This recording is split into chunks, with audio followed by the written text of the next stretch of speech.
You remember events that never existed. You destroy experiences by trying to capture them. You think you chose freely, but the first option was planted.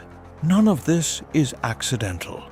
Your brain is a glitch machine running on autopilot. I'm learning the world. And today, we're dissecting 10 psychology facts that prove you don't control your memory, your choices, or your reality. You meet someone. 6 months later, you're different. More confident. More driven. You think, I finally found myself. You didn't. They sculpted you. The Michelangelo effect. Your partner sees a version of you that doesn't exist yet, and you become it. Researchers tracked 180 couples for 2 years. Those whose partners believed in their ideal self. They transformed into it. Not because they chose to, because someone else's vision became their operating system. A woman hated public speaking, terrified. Her boyfriend saw her as bold, articulate, a natural leader.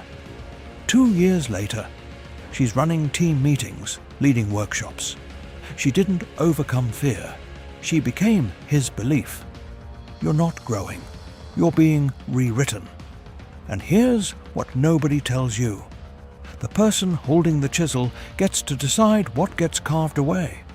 Your rough edges, your quirks, the parts they don't find convenient. You think it's love. It's reconstruction. But rewind. How did you even fall for them? You believe in soulmates. The one. A person so cosmically aligned the universe bent reality to connect you. Beautiful story. Completely false. MIT studied dorm students, tracked who dated whom. The result wasn't compatibility or shared values. It was distance. Students fell for whoever lived next door.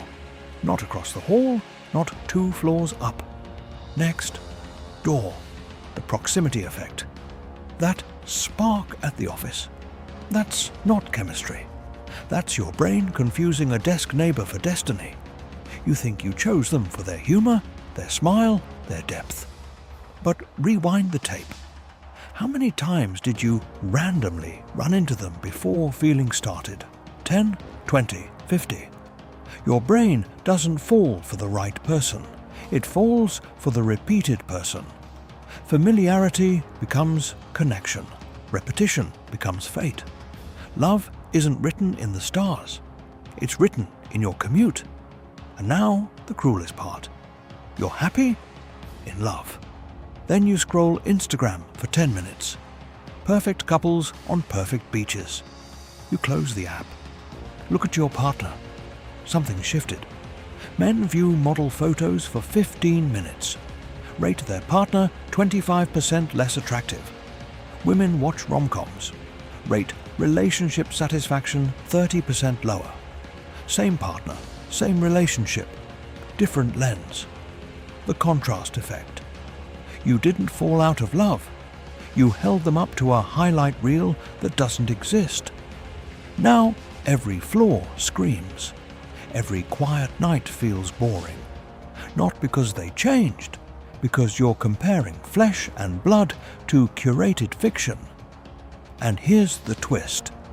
Those perfect couples you're comparing yourself to, they're scrolling too, measuring their partner against someone else's fantasy. It's a chain of disappointment built on pixels. You're not disappointed in them. You're disappointed they're not impossible. 3 traps, 3 illusions. Your partner sculpts you into someone new and calls it growth. You fall for whoever's nearby and call it destiny. You compare them to ghosts on a screen and call it standards. Love isn't pure. It's proximity, projection, and comparison. A series of psychological glitches you mistake for fate, and you never questioned it once. If this just shattered how you see relationships, hit subscribe and smash that like button, because we're about to dismantle 9 more illusions you live by. You have an enemy, someone who undermines you opposes you, blocks your path. You want to win them over.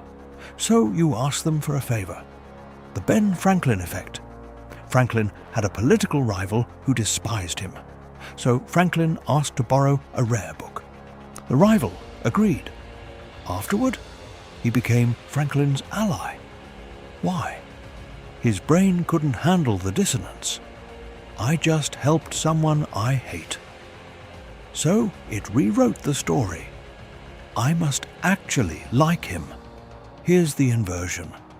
You don't love people who help you. You love people you've helped. Every favor you do creates psychological investment. Your brain can't tolerate the idea you wasted resources on someone worthless. So it decides, they must be worth it. You're not generous. You're protecting your ego from buyer's remorse. Now, flip the script. You make a mistake in public. Trip on stage, stutter in a meeting. You're convinced everyone saw it. Everyone's judging. The spotlight effect. You think you're under a spotlight. You're not. Most people didn't notice.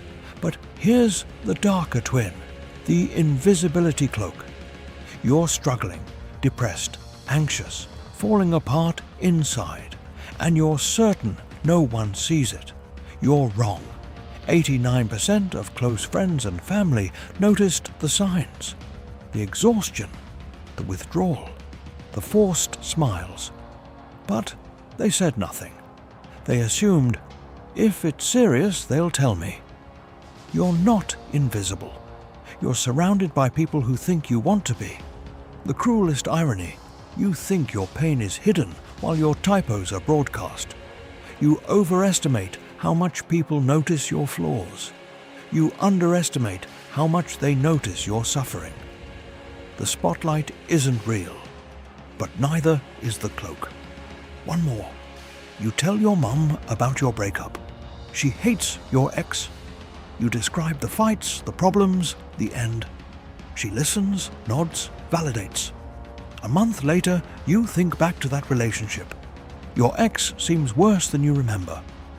Colder, more selfish, clearly wrong for you. The shared reality effect. Researchers had participants retell a story to audiences who either liked or disliked the person involved. A week later, they asked them to recall the original story, alone. Result? Their memory had rewritten itself. Those who retold it to someone who disliked the target now remembered negative details that were never there. Your memory didn't record the truth. It recorded what your audience wanted to hear. Then it believed its own edit. You're not remembering your ex. You're remembering your mum's version.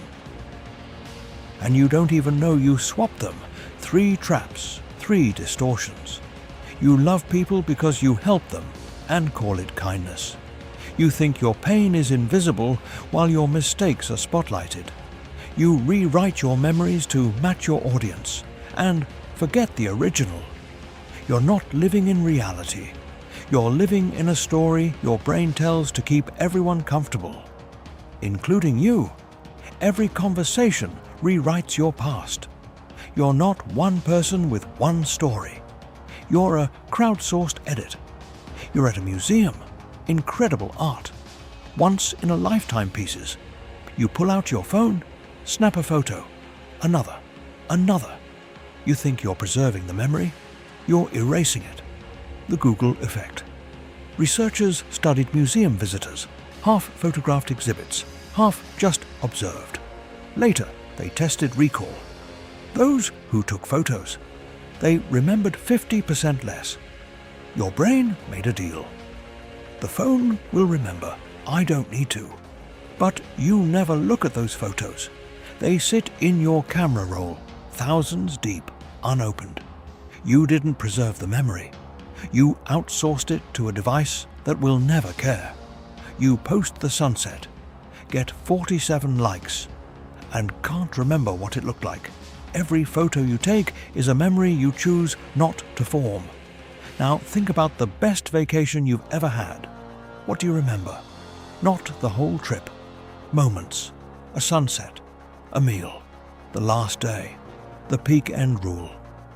Your brain doesn't remember experiences by duration.